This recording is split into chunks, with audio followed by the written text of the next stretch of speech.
Ô Alex, olhando agora para o nosso cenário, né, econômico, e a gente tem falado bastante sobre uma desaceleração da economia que poderia fazer com que o Banco Central não precisasse elevar o juro até tão longe assim. Por mais que o cenário fiscal esteja um pouco mais apertado e a gente tenha visto e tem visto esse movimento um pouco mais apreensivo do mercado, hoje a gente vê os PMIs mostrando uma aceleração, né? Os PMIs aqui no Brasil, o composto de serviço, o industrial também, mostrando que está acelerado, está em zona de expansão e não de contração. Né? Esses dados eles podem acabar trazendo algum tipo de apreensão maior, principalmente porque a esperança, a expectativa era da desaceleração econômica. Mas esses dados mostrando expansão podem acabar frustrando essas expectativas? Podem sim, até porque isso é um dado preliminar, né? Não um dado conclusivo, definitivo de inflação maior à frente. Mas quando a gente olha o prognóstico de inflação, a gente consegue observar, principalmente nos núcleos, que o núcleo de serviço, né? Ou seja, o serviço que a gente sabe que é 2/3 do PIB, que tem uma parte de crescimento muito grande e mexe muito com a inflação, está muito alto.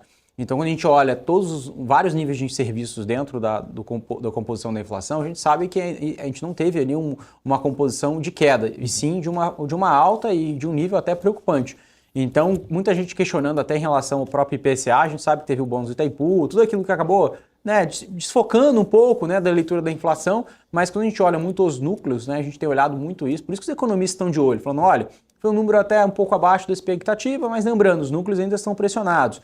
Então, por isso que o mercado está colocando uma expectativa de inflação alta, né? A gente vê os grandes bancos aí até já sinalizando acima de 6% em alguns cenários, né? Colocando até medidas aí de 6,5%, 6,60%, que é o que a gente chama de overshoot, né? Uma disparada da inflação, que aí sim o Banco Central neste cenário teria que subir mais os juros, mas eu compreendo a visão do Banco Central. Ele vem subindo juros ao longo do tempo, desde o mandato do Campos Neto. Galípolo foi lá, né, colocou o Forward Guidance em prática e eu acho que ele está muito cuidadoso agora, Felipe, com boas razões, né?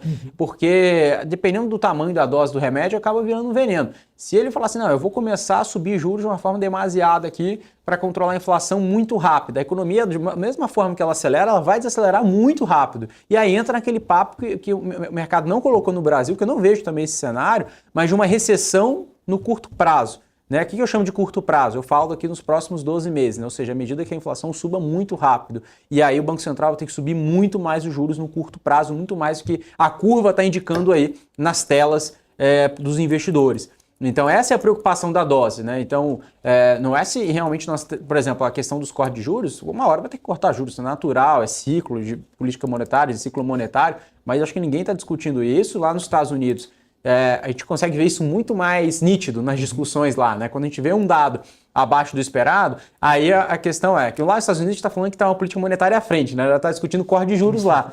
E aí lá nos Estados Unidos é o seguinte, se cortar muito, né, pode aquecer a economia, e se não cortar e vier algum dado ruim, falar que a economia americana está entrando em recessão, né? Ou pode estar entrando em recessão. Então tem que tomar um pouco de cuidado nisso, por isso que o Banco Central está muito diligente nesses dados. Mas sim, Felipe, esses dados que saíram de PMI acabam trazendo um pouco, né, de instabilidade, né, no quesito de controle de inflação. E as medidas do governo federal são medidas inflacionárias. Né, auxílio Vale Gás, né, o próprio pé de meia, são benefícios sociais, né, e não estruturantes para o país. Né? Então isso novamente coloca dinheiro na mão do povo, o povo consome, mas isso não traz capacidade de uma melhor educação, né, uma capacidade de um emprego mais qualificado, enfim, de uma produtividade brasileira melhor, e aí isso acaba trazendo um efeito de curto prazo, o famoso voo de galinha na economia brasileira, Felipe.